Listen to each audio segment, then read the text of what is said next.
Hello, I just want to talk. Check out the Supreme Court opinion. All right. So, we're going to talk about the Supreme Court opinion that they just released the other day.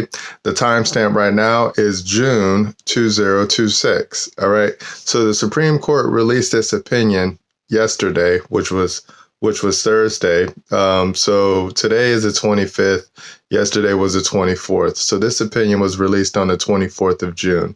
So check this one out right here. This one is a fun one because this one is about your arms. All right. So let me set this one up real quick.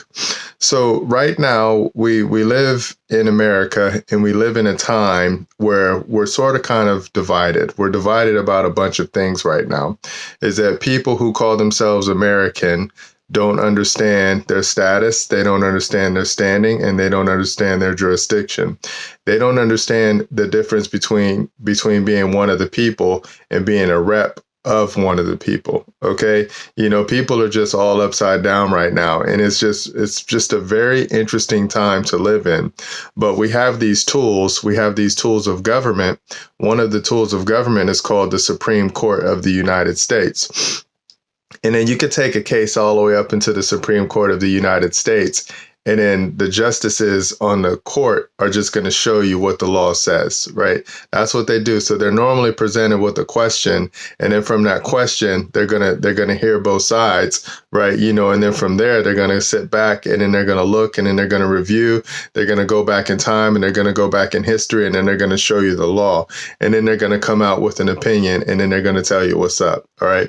So that's what the court did the other day. And it's really cool and it's really fun because this one is about your arms, right? Because we have a lot of people who are afraid of arms, what you would call guns or what you would call firearms, right? So we live right now, we live in California, and California is one of those states where they make it very, very difficult for you to secure your arms if you are a law-abiding citizen, right? Extremely difficult. But if you happen to be a man or a woman who doesn't follow the law, right, which we would say you're one of the lawless ones, then you're not going to care what the state says. You're just going to go get your weapon. You're going to go get your guns, and then you're going to cause a whole lot of ruckus, right? And then you're going to have people that you can prey on because you're going to know that those people are defenseless because they don't have arms, right? And this is happening all over America right now in states that are run by people who don't know the law. Okay, remember this. All right. So this is what the justices are talking about right now. So you're going to see this bit on the screen where it says this was the case. The case was Wolford versus Lopez. Okay, so Lopez happens to be the Attorney General of Hawaii, right? So they went all the way to Hawaii. This is where this battle was happening in Hawaii. Okay. And then the justice that wrote this opinion, right, was Alito, right? So we like to read these opinions too, because we can see how the justices think and then how they organize their thoughts. All right. So check out this holding right here. Look at this bit. This one is a killer. It says Hawaii's law prohibiting licensed concealed carry permit holders from carrying handguns on private property open to the public without the property owner's express authorization violates the Second and 14th Amendment. Okay. So that's what it does, right? So here's an example. So if you're a business owner, right, and you have a business and you're open to the public, right, then what they were doing in Hawaii is that they were saying that if you have a concealed carry permit, right, to carry your firearm, you would have to go and ask permission from the business owner if you can come into that business with your weapon. All right. Who didn't have to do this? The police, right? So any government entity who was carrying a weapon, they didn't have to do this, but the people who created the government, they had to do this, right? And this is why it's all upside down, so this is why it's very important for you to understand the terms and the conditions, okay? So Justice Alito also gave a really cool illustration because he was talking about a woman who happened to be physically abused by her ex-boyfriend, and her ex-boyfriend was stalking her, right? So this woman was able to get a concealed carry permit, right? He was saying hypothetical, right? But this was built off of a case, right? So this hypothetical woman who was being harassed by her ex-boyfriend physically, right? She got a concealed carry permit, right? So what this law in Hawaii was going to do to her, right, is that everywhere that she had to go just to be able to get a cup of coffee, she would have to ask permission to come in from the owner, right? To go to the grocery store, she would have to ask permission from the owner to come in, okay? To get gasoline, she would have to ask permission from the owner to come in, okay? So everywhere that you were able to do commerce within the public, the government was making it very, very difficult for law-abiding citizens to protect themselves with firearms, right? And that's not cool. That's against the law. That's a violation right there, okay? And then at least the justices had the wisdom to be able to see it. And then they just broke it down for you in simplicity in this case. And it's really, really cool, okay?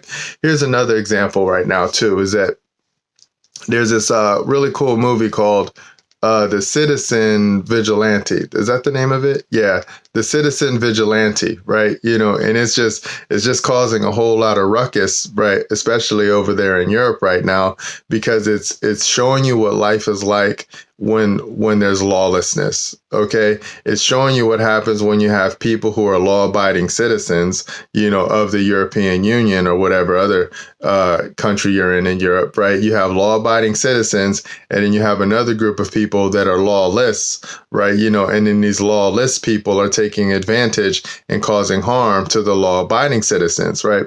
But there's nobody to protect them, right? Because the government has failed them, right? So what do you do? What do you do when your government fails to protect you? Right. I guess you have to do something like called organize. And, this is probably where the whole thing with organized crime has come in, because, they call it crime now, right? But they were just basically groups of people who were coming together, and then they were assembling, and then they were making sure that their neighborhoods were safe against criminals. Okay. That's what that's what they call organized crime in the movie in Hollywood. Just like how Hollywood doesn't like this movie, Citizen Vigilante, right? They don't like it because it's showing you some truths in a comedic form. Okay. All right. So let's go ahead and hop on this next bit, because of this case, I put together a bit because, I like to talk and I like to ask questions. So here goes the bit that I put together. Who will protect your community in 10 years? This is a question that I want to know. I want to know this question because, the justices were asking, this question like, well, how does a man or how does a woman protect themselves, in a place where there's lawlessness, right? If you have somebody who's coming after you and then they're threatening you, how do you defend yourself, with your arm if your government is making it difficult for you to get your arms on, right? And, you have an example in fiction land in Hollywood, but there are real life examples of this that were going on, right?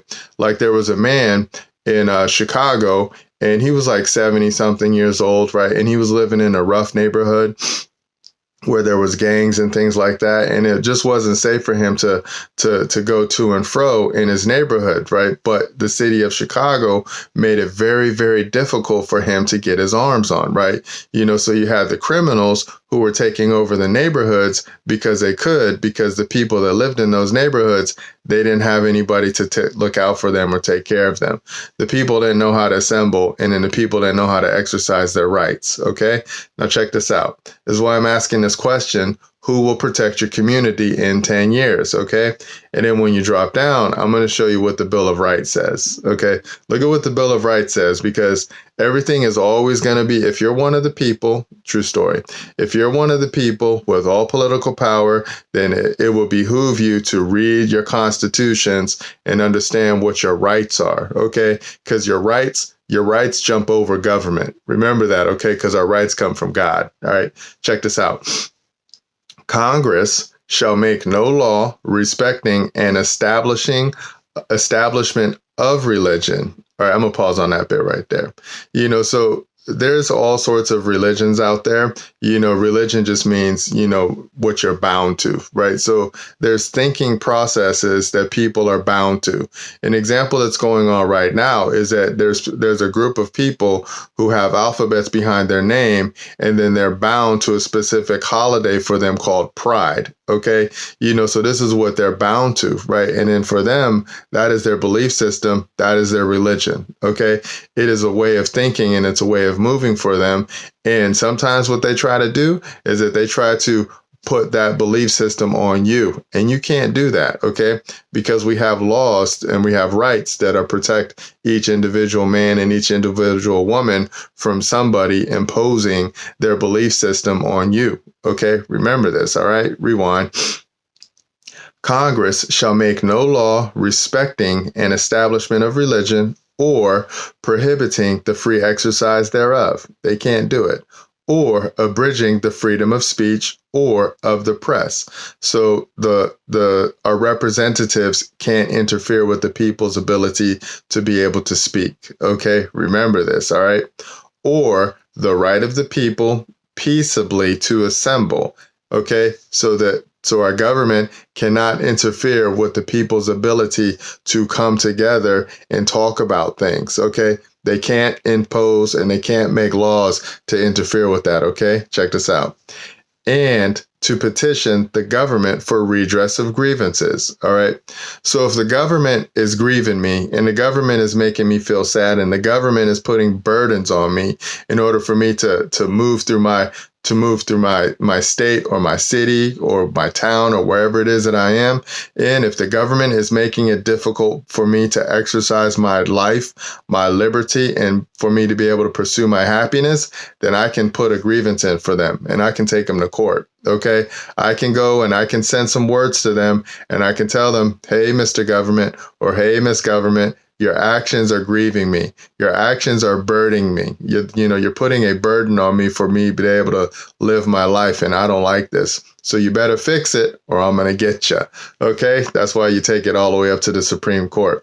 So this is when you can do court battles with your representatives or your government or any man or any woman who might try to be interfering with your life, with your liberty, or your ability to pursue your happiness. Okay. Now check out this bit right here. One amendment protects them all. Okay. So the people, we couldn't have the First Amendment if we didn't have the Second Amendment, okay? And this is what the Second Amendment says. This is why it says one amendment protects them all, okay? Look at this. It says, a well-regulated militia being necessary to the security of a free state, the right of the people to keep and bear arms shall not be infringed, period, full stop. All right, so that bit right there, that is technically your permit to get a firearm, your permit to get arms, and your permit to walk around wherever it is that you are and protect yourself, okay? So what has happened is that our government has made it difficult through legislative processes and legislative burdens, for the people to get their arms because they try to say public safety, right? Which is a hoax in itself because the people keep the public safe, okay? Not the government, but the people. And this is a thinking process and a mindset that a lot of people have seemed to have forgotten because, they've been tricked. They've been bamboozled. They've been led astray. And it is what it is, and you get what you get, okay?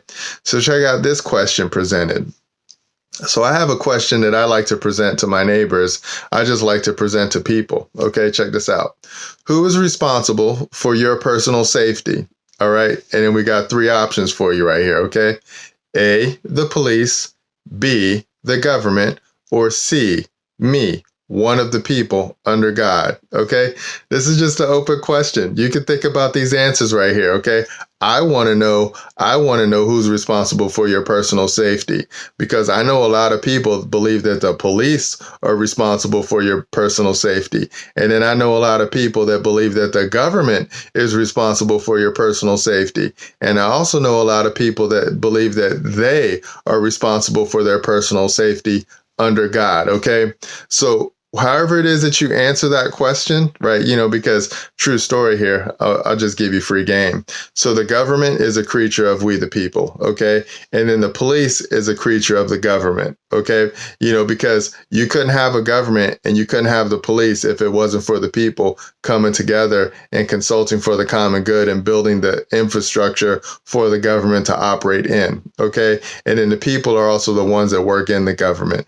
The people are also the ones that work for the police. And that's just how it's always going to be, right? Because they put on their titles and then they operate these titles. Okay. So it's really technically a trick question, but, ultimately you're responsible for your personal safety. And you have to ask yourself, why is the government interfering with your ability to get your arms? Okay. Why is the government interfering with your ability and making it difficult by putting burdens on you to get your arms? Okay. Because they don't want you to be safe. And if you don't believe me, all you have to do is go back and read the Declaration of Independence, right? You can read one of our founding documents called the Declaration of Independence, and that is one of the tactics, that is one of the patterns and practices that the king and his people used on the colonies, okay, is that they made it difficult for them to arm up, right? Why? Because you can run over people who don't have arms, right? And that's why we don't like that, okay? And that's why you always have the Second Amendment. And that's why it's very important that you need to understand how to use this amendment, all right? All right, we're done. Let's go ahead and walk. Well, I got one more question, actually. Here's a question. Who is your supreme authority? I always ask this question because I always want to know who's your supreme authority, because you will tell me whatever it is that you call yourself, you're telling me who your authority is. Okay. You're telling me who your supreme authority is. All right. So me, I'm a Christian. So I'm letting you know off the rip. And I don't care if you get upset and I don't care if you get butthurt because you have a different belief system. Right. But that's who I'm up under. I'm up under Jesus Christ. So that's the jurisdiction that protects me.